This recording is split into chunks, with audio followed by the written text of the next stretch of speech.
মাছ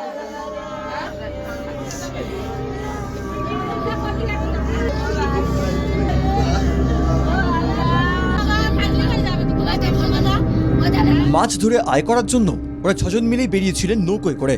সুন্দরবনের দোবাকি জঙ্গলের কাছে 6 সহযাত্রী নদী ঘাটে অপেক্ষা করছিলেন। বৃষ্টি হওয়ায় তাদের যাত্রাও ব্যাহত হয়। বৃহস্পতিবার তখন রাত 10টা থেকে 11টা। নৌকার উপর খাওয়া দাওয়া সেরে বসেছিলেন তারা। ঘুমোতে যাওয়ার যখন তারা তোড়জোড় করছিলেন, তখন আবুর আলী মোল্লার উপর ঝাঁপিয়ে পড়ে রয়্যাল বেঙ্গল টাইগার।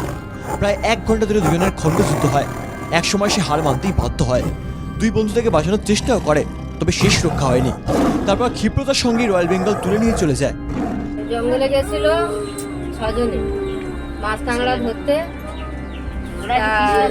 কালকে 9টার সময় 10টার সময় ফোন হচ্ছে যে জঙ্গল থেকে বাঘে তুলে নিয়ে চলে গেছে, নৌকোয় থেকে বাঘে তুলে নিয়ে চলে গেছে। সুন্দরবন এলাকায় প্রতিনিয়ত মৎস্যজীবীরা জীবনের ঝুঁকি নিয়ে বেঁচে থাকার জন্যই মাছ ধরতে যায়। আর মাছ ধরতে গিয়ে সুন্দরবনের নদীতে বহু মানুষ বাঘের আক্রমণেও মৃত্যু হয়। কুলতলির পেটকুলচাঁদ এলাকার বাসিন্দা মৃত আবুর আলী মোল্লা। এই ঘটনায় এলাকাতেও শোকের ছায়া নেমে এসেছে। শোকাচ্ছন্ন পরিবার স্বজন হারানোর কথা বলতে গিয়েই বুক ফাটা কান্নায় ভেঙে পড়ল। সকালে মাছ ধরতে গিয়ে হঠাৎ করে বাঘ খালের অপর দিক থেকে ঝাঁপিয়ে এসে ওনার ঘাড়ের উপর পড়লো। তো ওনাকে নিয়ে খানিকটা চলে গেছে। আমরা ওনার পিছনে লাঠি সোঁটা নিয়ে যাওয়ার পর ওনাকে ছাড়িয়ে আনতে পারলাম না। খানিকটা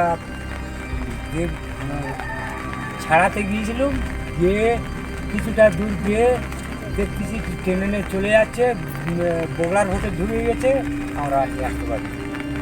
সুন্দরবনের বহু মানুষই এভাবে বাঘের পেটে চলে যায়, তাদের আর ফিরে যাওয়া হয় না। স্বামীহারা স্ত্রীরা বিধবা হয়ে দিন কাটায়। জাহিদ মিস্ত্রির রিপোর্ট, বাংলা জাগো।